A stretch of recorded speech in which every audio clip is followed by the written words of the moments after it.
मैं तो आपकी सरजमीन को शोवियत से बचाने निकला, तुम मेरी सरजमीन पर रोज दहशतगर्द भेजते हो। افغان طالبان ته د پاکستان د درباري ملا پیغور او اختر وای زموږ له برکته مو جګړې ګټلې، تاسو زموږ شاګردان یاست نو اصلاح شئ.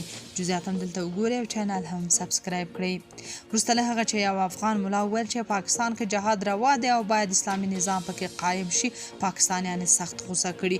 تازه د پاکستاني ملایانو مشر طاهر اشرفي په پاکستان کې د نامنې جوړونکو خلاف د فتوا ورکولو لپاره د پوځ لخوا د ملایانو راټولې شوې غونډې ته د وینا په مهال افغان طالبانو مخاطب کړي چې تاسو زموږ شاګردان یاست، نه زموږ استادان چې زموږ خلاف د جګړه کوونکو مرسته کوي. نوموړي طالب مشران مخاطب کړل او ورته وویل موږ په تیرو 40 کلونو کې ستاسو لپاره ډیره قرباني ورکړې ده، ستاسو د ازادۍ جګړې زموږ په فتوا او همکاري شوي دي، موږ تاسو ته د یو ورور او اسلامي ملک په سترګه کتلي، خو تاسو موږ ته ترهګر استوئ او زموږ ماشومان پرې وژنئ.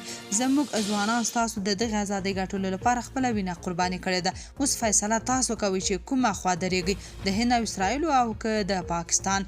دغه پاکستاني ملا د پیغور په ژبه وویل تاسو له هند غټان نه یاست، تاسو له اسرائیلو ډېر قوي هم نه یاست، تاسو چې کومه جګړه ګټلې زموږ د قربانۍ له وجې مو ګټلې ده. په خدای قسم دا خبره ستاسو مشرانو ته معلومه ده، که پرې خبر نه یاست له هغوی یې وپوښتئ که موږ ستاسو جګړه کولی شوه نو آیا د خپل ملک دفاع نشو کولی؟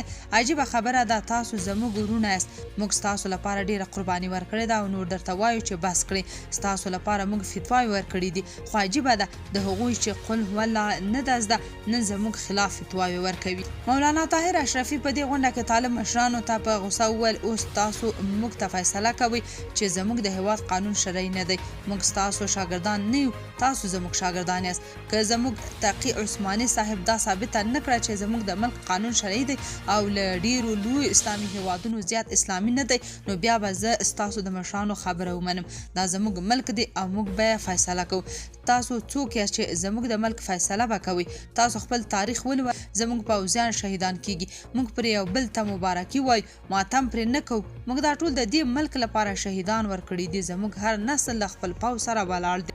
په پای کې هغه د طالبانو رژیم ته خبرداری ورکړ چې که په خپله خاوره کې زموږ خلاف د جنګیدونکو وسلوالو د مهار استعداد نه لري بیا موږ ته اجازه راکړئ، موږ یې ډیر ښه مهار کولی شو. او د شهباز شریف هغه خبره بیا تکرار کړه چې یا موږ سره ودرېږئ او یا زموږ له دښمنانو سره. تاسو مې د اړه څه نظر لرئ کمنټ کې شریک او چینل هم سبسکرایب کړئ.